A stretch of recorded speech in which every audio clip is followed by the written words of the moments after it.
How did human beings manage to build warm homes in a place where modern houses can still fail today? At first glance, the Arctic does not look like a place where architecture should exist. It looks like absence. Absence of trees, absence of soil, absence of color, absence of anything resembling stability. The landscape appears unfinished, like a world still waiting to be built. Temperatures fall to levels where exposed skin can freeze in minutes. Metal becomes brittle, fuel thickens, breath crystallizes in the air. Even sound behaves differently, traveling farther in the cold silence, as if the atmosphere itself has stiffened. And yet, for nearly 1,000 years, families did not merely pass through this environment. They lived inside it. Children grew up there, elders died there. Entire communities developed systems not just to survive winter, but to make winter predictable. Archaeologists excavating Arctic coastal settlements in Alaska, northern Canada, and Greenland began noticing something unusual. These were not temporary camps, not emergency shelters, not desperate constructions made in crisis. They were engineered environments. Villages showed evidence of long-term occupation, carefully planned layouts, repeated architectural patterns, standardized thermal designs. Knowledge transmitted across generations not through writing, but through practice. Which raises a deeper question. If survival in extreme cold depends on fuel, insulation, and modern engineering today, how did societies without any of those things manage to create houses capable of maintaining livable temperatures through months of darkness? The answer begins not with materials. It begins with observation. The people later known as the Thule, ancestors of modern Inuit communities, did not arrive in the eastern Arctic by accident. Their migration beginning around 1000 to 1200 CE represents one of the most sophisticated environmental expansions in human history. Genetic, archaeological, and linguistic evidence suggests they expanded rapidly eastward from Alaska across the Canadian Arctic archipelago into Greenland in only a few generations. This movement was not random wandering. It followed ecological opportunity. During what climatologists now call the medieval warm period, shifting sea ice patterns temporarily opened whale migration routes. Bowhead whales moved into new feeding grounds, and the Thule followed. This was not simply a hunting decision. It was an architectural revolution waiting to happen. Unlike earlier Arctic cultures that depended heavily on driftwood, the Thule developed a subsistence system centered on marine mammals. Whales provided calories, fuel, clothing, rope, waterproofing materials, tools, and something even more valuable in a treeless landscape. Structure.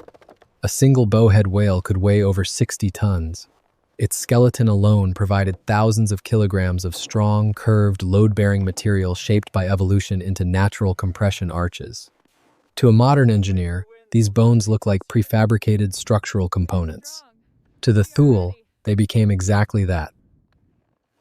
Excavations at sites such as Ruin Island in Greenland and winter villages on Somerset Island reveal houses framed with whale mandibles forming entrance arches and rib bones acting as roof beams. Vertebrae were sometimes stacked like masonry blocks. Walrus skulls reinforced wall bases. This was not symbolic use of animal remains. It was structural engineering. The geometry of whalebone made it ideal for distributing loads without fracture. Unlike wood, which fails along grain lines, bone contains a complex collagen mineral matrix capable of absorbing stress while maintaining strength.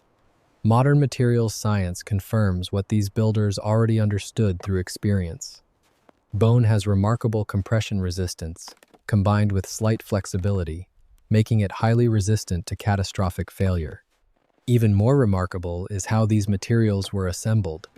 There were no nails, no pegs, no fasteners. Instead, weight itself became the locking mechanism. Carefully placed mass created stability through compression, a principle still used today in stone arches and gravity-based structures. Strength did not come from force. It came from balance. And yet, structure alone cannot create warmth. The true innovation began where most people would least expect it: underground. One of the most misunderstood facts about cold environments is that air temperature is only part of the survival equation. Wind is often more dangerous than temperature itself because moving air accelerates heat loss through convection. Remove the wind, and survival thresholds change dramatically. The Thule recognized this long before meteorology existed.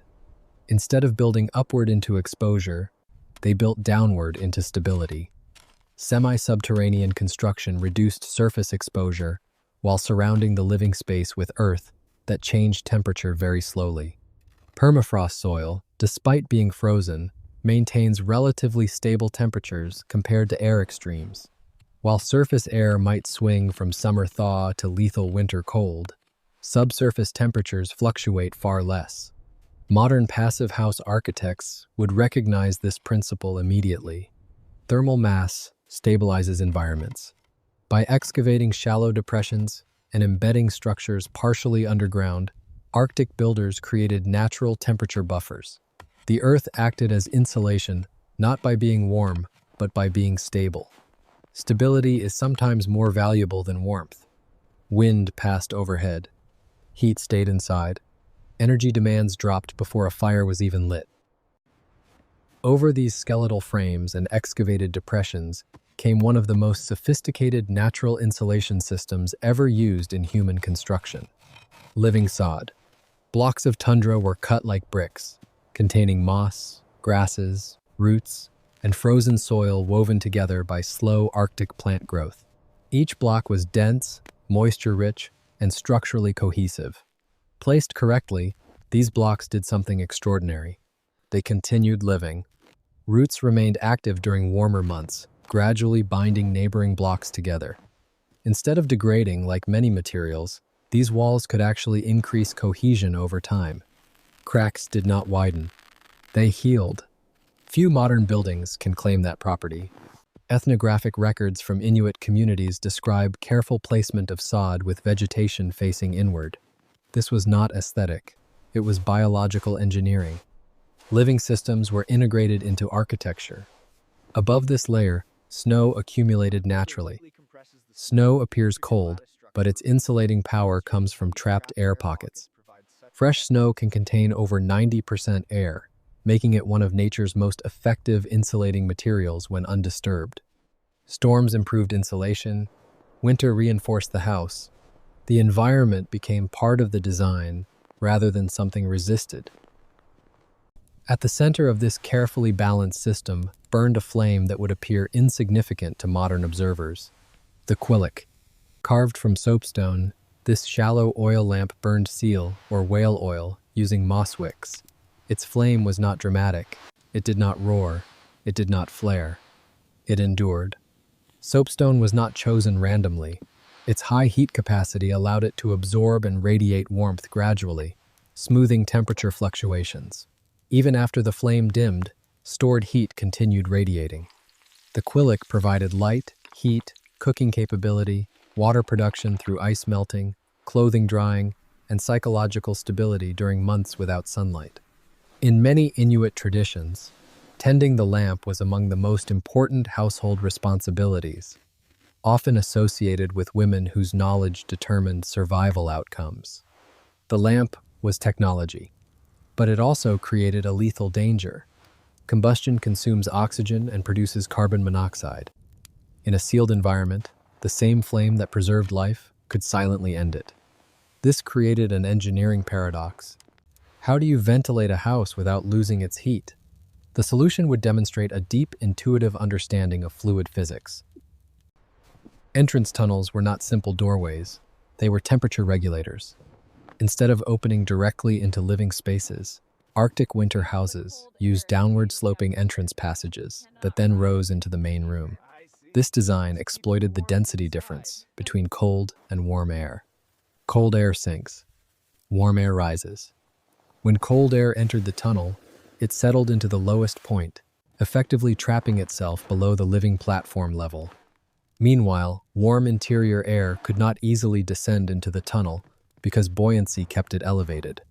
This principle appears today in cold air traps used in polar research stations.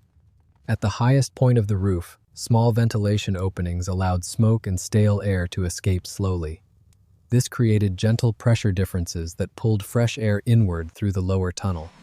No moving parts, no valves, no fans, only gravity and density differences.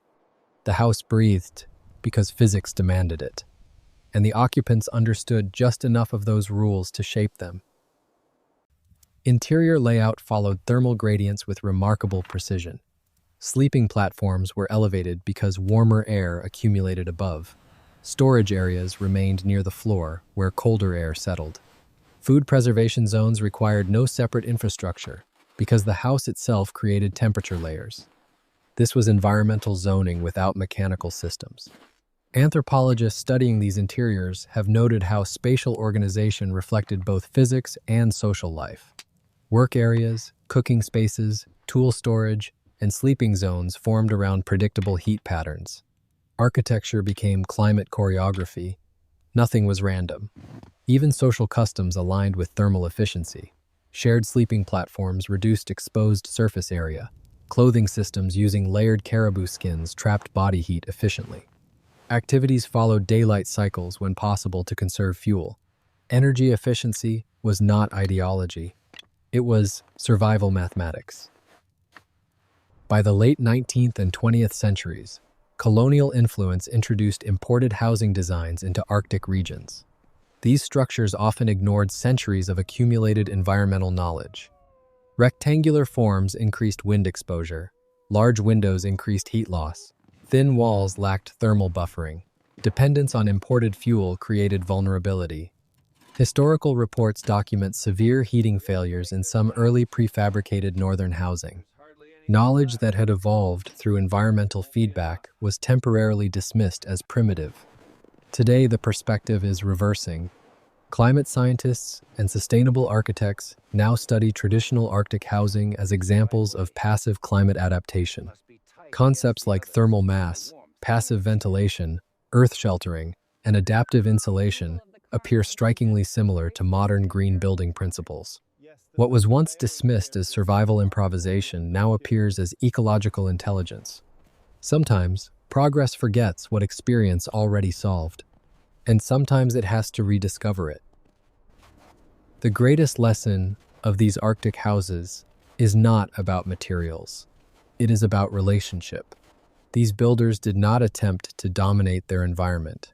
They did not attempt to eliminate cold. They did not attempt to overpower nature with excess energy. They studied it. They asked where heat naturally moves, where air naturally settles, where stability already exists, where insulation forms without effort. They listened before they built. And perhaps that is the real reason these houses worked. They were not designed against nature. They were designed with it. Today, as modern societies face energy challenges, climate instability, and resource constraints, these ancient systems quietly remind us of something uncomfortable. Efficiency is not always found in adding more technology. Sometimes it is found in needing less. Somewhere in the Arctic today, the remains of these houses still sit low against the tundra. Whale bones weather slowly, sod walls blend back into the land.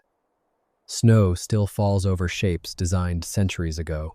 They almost disappear, but not completely, because the real structure was never just the house. It was the knowledge. And knowledge that keeps people alive in the harshest places on Earth rarely disappears forever. It waits, waiting for someone to ask the same question again. How did they stay warm when by all modern expectations, they should not have survived at all?